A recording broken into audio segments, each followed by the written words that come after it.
Lucas capítulo 23, Jesus diante dos líderes romanos.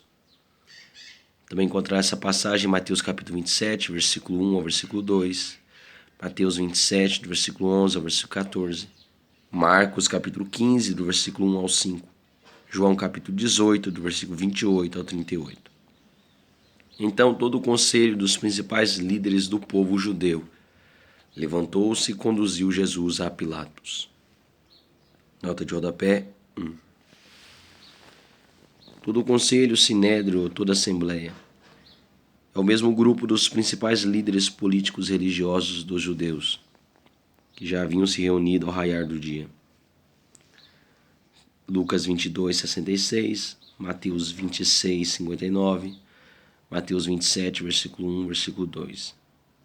Pilatos era governador romano e tinha seu principal quartel-general em Cesareia, mas ficava em Jerusalém durante as comemorações anuais da Páscoa, pois Roma tinha receio de que uma possível revolução pudesse ocorrer por ocasião da mais importante celebração da libertação do povo judaico. Marcos capítulo 15, versículo 1. E ali passaram a acusá-lo, alegando: encontramos este homem subvertendo a nossa nação, inclusive proibindo o pagamento de impostos a César e se dizendo o Messias, o rei. Diante disso, lhe interrogou Pilatos: és tu o rei dos judeus? Replicou-lhe Jesus: de fato é como dizes. Então Pilatos declarou aos chefes dos sacerdotes e às muitas pessoas reunidas: não vejo neste homem motivo algum para acusação. Nota de rodapé 2. Multidões seguiam Jesus, mas ele as ensinava sobre o reino de Deus. Jesus se apresenta como o Messias prometido, o Filho de Deus, mas não como um político revolucionário, do tipo que sempre surgia em Jerusalém, especialmente nas celebrações da Páscoa. Pilatos percebeu que se Jesus fosse quem os líderes judeus estavam alegando, jamais o denunciariam, pois eram os mais interessados no motim contra Roma. Jesus afirma ser rei, mas explica a Pilatos que seu reino não é deste mundo. João 18, versículo 33 ao versículo 38. Historiadores afirmam que Pilatos ficou extremamente impressionado com o carisma e a imago Dei, imagem de Deus, divindade, que a pessoa de Jesus refletia. Todavia, eles insistiam cada vez mais, exclamando: ele amotina o povo, pregando por toda a Judéia, desde a Galiléia, onde começou, até aqui.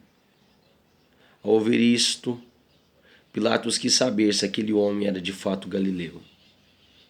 Ao ser informado que era da jurisdição de Herodes, estando este naqueles dias em Jerusalém, lhe enviou. Nota de rodapé 3.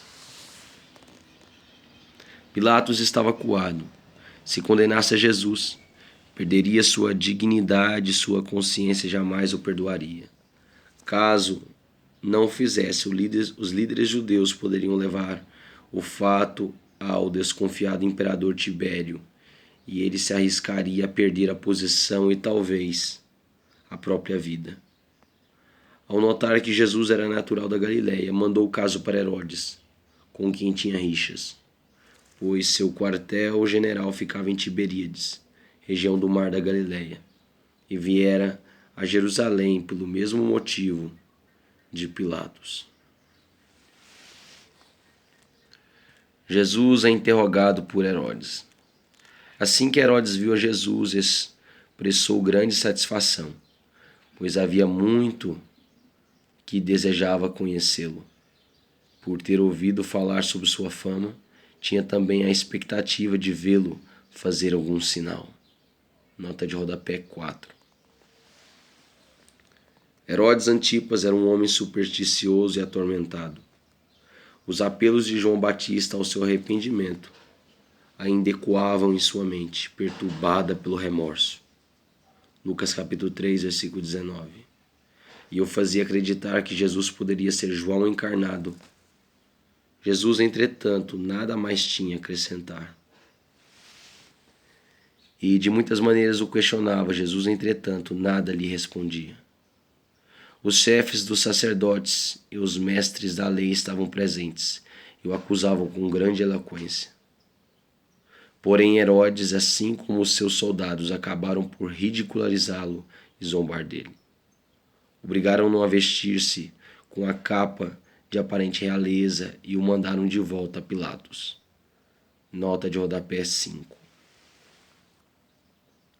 Essa capa de aparência luxuosa era, na verdade, um velho manto militar, cuja cor púrpura era sinal de realeza.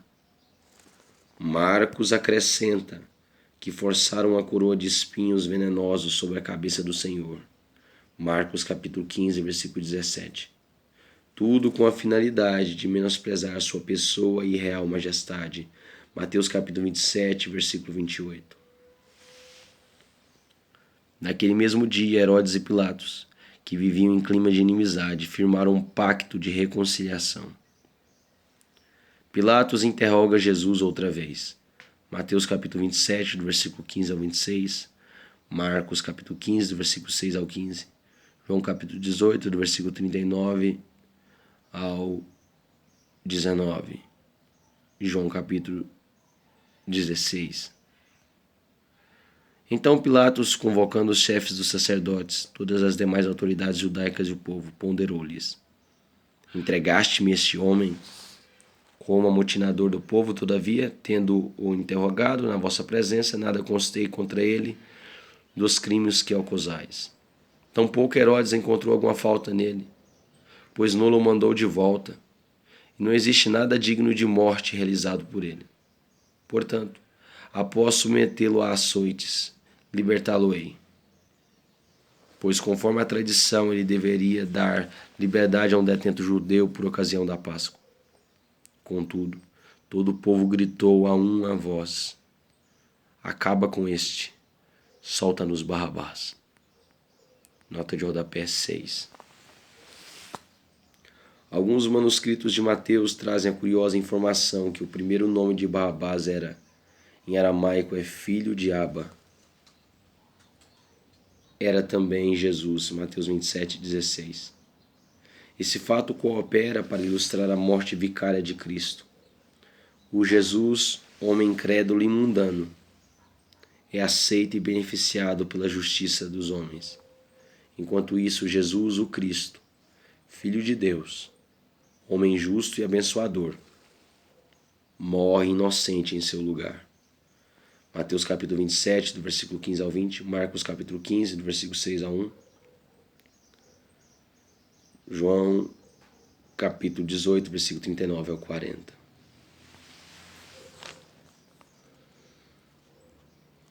Contudo, todo o povo gritou a uma voz: Acaba com este, solta-nos Barrabás.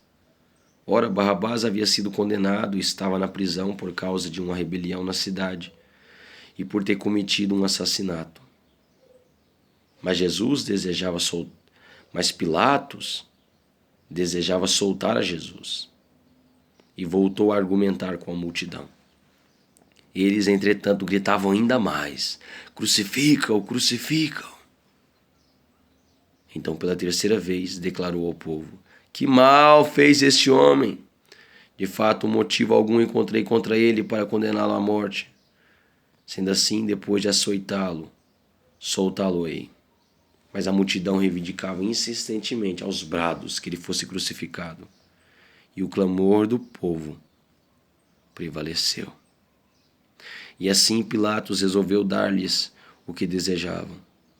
Libertou o homem que havia sido lançado na prisão por causa da rebelião que causara e do homicídio que cometera, mas por quem clamava o povo, e entregou Jesus à vontade deles. Jesus a caminho do Gólgota. Também encontra essa passagem em Mateus capítulo 27, versículo 32, Marcos capítulo 15, versículo 21. Então, o retiraram dali. Enquanto o levavam, agarraram Simão de Cirene, que estava chegando do campo, e jogaram a trave da cruz sobre seus ombros. obrigando-o a carregá-la e caminhar atrás de Jesus. Nota de rodapé 7. Simão era natural da cidade de Cirene, localizada na Líbia, a oeste do Egito e na costa norte da África. Foi pai de Alexandre e Rufo, Marcos capítulo 15, versículo 21, de acordo com Romanos capítulo 16, versículo 13. Houve uma sinagoga de sirineus em Jerusalém, Atos capítulo 6, versículo 9, Atos capítulo 11, versículo 20. Os romanos obrigavam os condenados à crucificação a carregar nas costas a parte horizontal da cruz, uma viga de madeira maciça chamada de antena ou trave, até o lugar do suplício final. E uma grande multidão seguia ele, inclusive muitas mulheres que choravam e pranteavam em desespero. Porém, Jesus, dirigindo-se a elas, as preveniu: filhas de Jerusalém, não choreis por mim, antes pranteai por vós mesmas e por vossos filhos. Nota de rodapé 8. Jesus aproveita suas últimas forças físicas para avisar aos seus discípulos em Jerusalém sobre o terrível dia da vingança, o qual chegaria por meio da invasão romana cerca de 40 anos mais tarde, e que culminaria com a destruição total do templo e a chacina de todas as pessoas que permaneceram na cidade. Porquanto eis que estão chegando os dias em que se dirá: felizes as estéreis, felizes aquelas que não têm filhos, os ventres que jamais geraram e os seios que nunca amamentaram. Então chamareis às montanhas: cai sobre nossas cabeças, e às colinas: cobri-nos. Nota de rodapé 9. Conhecendo o coração das mães, Jesus as adverte que melhor seria não ter filhos, a vê-los padecer e serem mortos das maneiras mais cruéis e inimagináveis. 1 Coríntios capítulo 7, do versículo 25 ao 35. Jeremias capítulo 16, do versículo 1 ao 4. Como de fato ocorreu no ano 70 depois de Cristo. O horror foi de tal ordem que as pessoas pediam para morrer, sem passar pelas torturas e atrocidades impingidas pelos exércitos romanos ensandecidos. Oséias capítulo 10, versículo 8. Apocalipse capítulo 6, versículo 16. Pois, se fazer isto com a árvore verde, o que acontecerá quando ela estiver seca? Nota de rodapé 10. Jesus cita um velho provérbio popular para explicar que se o desespero toma conta das pessoas, quando a boa vontade do Senhor ainda está viçosa, a árvore verde, como será no dia do julgamento, quando o Senhor secar sua paciência e misericórdia para com Israel e toda a incredulidade? E eram levados com ele 2 outros homens, ambos criminosos, a fim de serem executados. A crucificação. Também encontrar essa passagem em Mateus capítulo 27, do versículo 33 ao 44, Marcos capítulo 15, versículo 22 ao versículo 32, João capítulo 19, do versículo 17 ao versículo 27. Quando chegaram a um lugar conhecido como Caveira, ali o crucificaram com os criminosos, um à direita e o outro à esquerda. Nota de rodapé 11. Apesar de tudo, Jesus dizia: Pai, perdoa-lhes, pois não sabem o que estão fazendo. Pai, perdoa-lhes, pois não sabem o que estão fazendo. A seguir, dividiram entre si as vestes de Jesus, tirando sortes. Nota de rodapé 12. Quaisquer bens que uma pessoa condenada à pena de morte levasse consigo eram arrancados dela pelos algozes, sem saber. João capítulo 19, versículo 23 ao 24.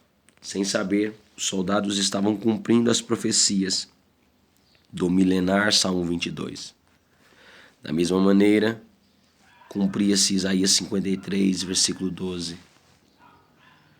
Jesus revela o coração misericordioso do Pai diante do ser humano pecador e infiel, o qual ele ama infinitamente, João 3,16, e o perdoará enquanto estiver agindo sem o conhecimento do seu Evangelho.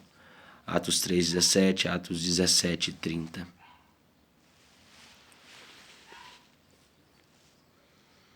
Pai, perdoa-lhes, pois não sabem o que estão fazendo. A seguir dividiram entre si as vestes de Jesus, tirando sortes. Uma grande multidão estava presente e a tudo observava, enquanto as autoridades o ridicularizavam, exclamando: salva os outros, pois agora salva-se a si mesmo, se é de fato o Cristo de Deus, o escolhido. Da mesma forma, os soldados se aproximaram e também dele zombavam, oferecendo a ele vinagre. E o provocavam: se tu és o rei dos judeus, salva-te a ti mesmo. Também havia sido afixada uma inscrição acima dele, onde se lia: este é o rei dos judeus. Nota de rodapé 13. Os 4 evangelistas mencionam a inscrição condenatória fixada no alto da cruz, acima da cabeça de Jesus. Entretanto, é João, em João capítulo 19, versículo 20, não Lucas, quem afirma nos melhores originais em grego que a inscrição estava nas 3 principais línguas do mundo na época: hebraico, latim e grego. Ao agir ironicamente contra os líderes judaicos, Pilatos, sem perceber, anunciava ao mundo que ali estava o rei dos judeus. Marcos capítulo 15, versículo 26. Também havia sido afixada uma inscrição acima dele, onde se lia: este é o rei dos judeus. Um dos criminosos que ali estavam crucificados esbravejava insultos contra ele: não és tu o Messias? Salva a ti mesmo e a nós também. Mas o outro criminoso o repreendeu, afirmando: nem ao menos temes a Deus, estando sob a mesma sentença? Nós, na verdade, estamos sendo executados com justiça, pois recebemos a pena que nossos atos merecem. Porém, este homem não cometeu mal algum. Então, dirigindo-se a Jesus, rogou-lhe: Jesus, lembra-te de mim quando entrares no teu reino. E Jesus lhe assegurou: com toda certeza te garanto, hoje mesmo estarás comigo no paraíso. Nota de rodapé 14. Na Septuaginta, a tradução grega do Antigo Testamento, a palavra paraíso significava um jardim imenso e perfeito. Gênesis capítulo 2, versículo 8 ao 10, Neemias 2:8. No Novo Testamento, essa palavra é usada somente aqui, em 2 Coríntios 12:4, Apocalipse 2:7. E em 2 Coríntios 12, versículo 4 e Apocalipse capítulo 2, versículo 7. Refere-se ao lugar de plena felicidade e repouso, o perfeito Shabat, entre a morte e a ressurreição. Lucas capítulo 16, versículo 22. 2 Coríntios capítulo 12, versículo 2. Com toda certeza te garanto, hoje mesmo estarás comigo no paraíso. Jesus entrega a sua vida na cruz. Também encontrar essa passagem em Mateus capítulo 27, do versículo 45 ao 56. Marcos capítulo 15, do versículo 33 ao versículo 41. João capítulo 19, do versículo 28 ao versículo 30. E já era cerca de meio-dia, quando as trevas cobriram toda a terra, até as 3 horas da tarde. Nota de rodapé 15. Jesus havia sido colocado na cruz à hora terceira, ou seja, às 9 horas. Marcos capítulo 15, versículo 25. Do meio-dia às 3 da tarde, ocorreu um fenômeno assustador e escuridão espessa, como um eclipse total do sol, que foi observado por toda a região da Palestina. A hora sexta, citada em João 19,14, tem a ver com o sistema romano de designar as horas 6 horas, quando Pilatos comunicou sua decisão. O sol perdera seu brilho e o véu do santuário rasgou-se ao meio. Nota de rodapé 16.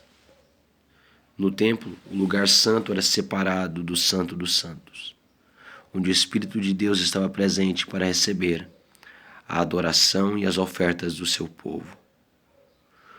Por uma longa cortina de tecido.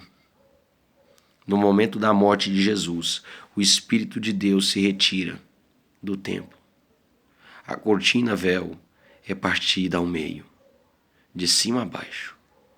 Este ato simbólico de Deus indicou que seu Espírito não estaria mais no templo.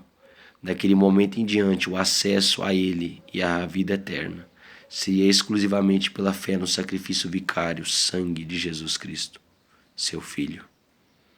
Hebreus capítulo 9, versículo 3, versículo 8. Hebreus capítulo 10, versículo 19, versículo 22.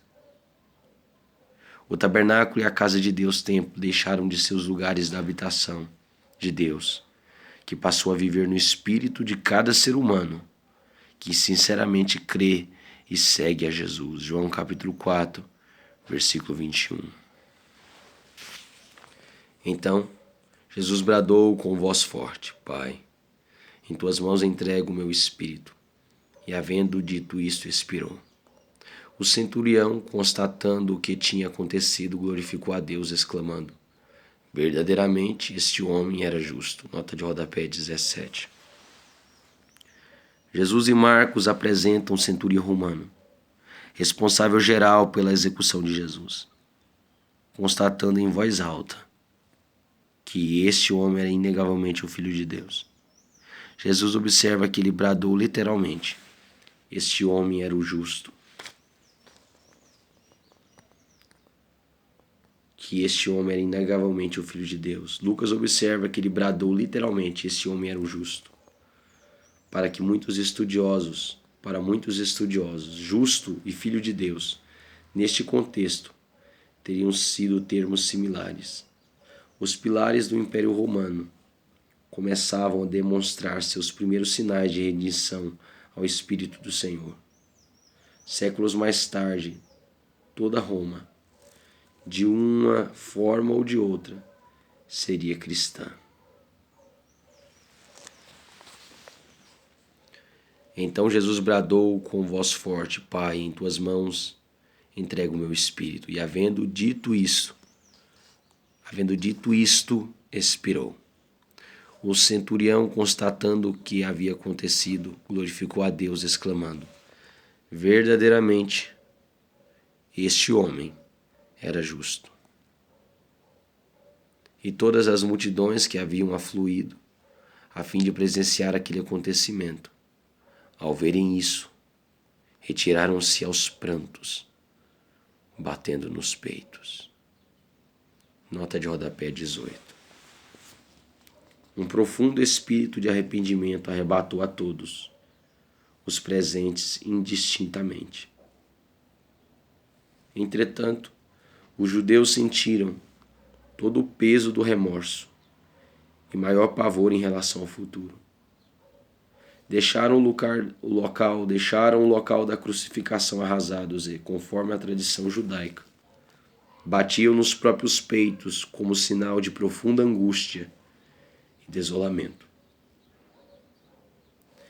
Esse estado de alma preparou milhares de pessoas para a grande demonstração de arrependimento no dia do Pentecostes, marcando o início da Igreja de Jesus Cristo. Atos capítulo 2, versículo 37 ao versículo 41. A oração final de Jesus havia sido respondida. Versículo 34. No entanto, todos aqueles que o conheciam, inclusive as mulheres que o haviam seguido desde a Galileia, permaneceram, ainda que a certa distância, observando atentamente todos estes fatos. Nota de rodapé 19. Não era permitido às mulheres se aproximarem dos atos de crucificação. Não era permitido às mulheres se aproximarem dos atos de crucificação. Entretanto, a mãe de Jesus, João capítulo 19, do versículo 25 ao versículo 27, e várias outras discípulas que o acompanhavam desde o início do ministério na Galiléia. Juntamente com muitos discípulos, não abandonaram Jesus na cruz. Mateus capítulo 27, do versículo 55 ao versículo 56. Marcos capítulo 15, versículo 40 ao versículo 41. João capítulo 19, versículo 25, conforme Lucas capítulo 24, versículo 10. O sepultamento de Jesus Cristo, também encontrar essa passagem em Mateus capítulo 27, do versículo 57 ao 61. E eis que havia certo homem chamado José, natural de Arimateia, uma cidade da Judéia e membro do Sinédrio, que era bom e justo. Ele não havia concordado com o veredicto, tampouco com o proceder dos outros, e aguardava o reino de Deus. Sinédrio é o STF da época de Jesus, o Supremo Tribunal dos Judeus. Nota de rodapé 20. José de Arimateia era um verdadeiro discípulo de Jesus. Entretanto, como Nicodemos, João capítulo 19, versículo 29, agia em secreto, aguardando o reino de Deus. Mesmo assim, manifestou-se contrário à decisão do Sinédrio e arriscou sua posição e a própria vida ao tomar a iniciativa e solicitar uma audiência urgente com Pilatos para pedir que lhe entregasse o corpo de Jesus para os devidos preparativos dos funerais, com todas as honras e cerimoniais judaicos. Esses rituais eram proibidos pelo Sinédrio, no caso de criminosos executados. E assim, cumpriu-se mais uma profecia acerca de Jesus, o Cristo. Isaías capítulo 53, versículo 9.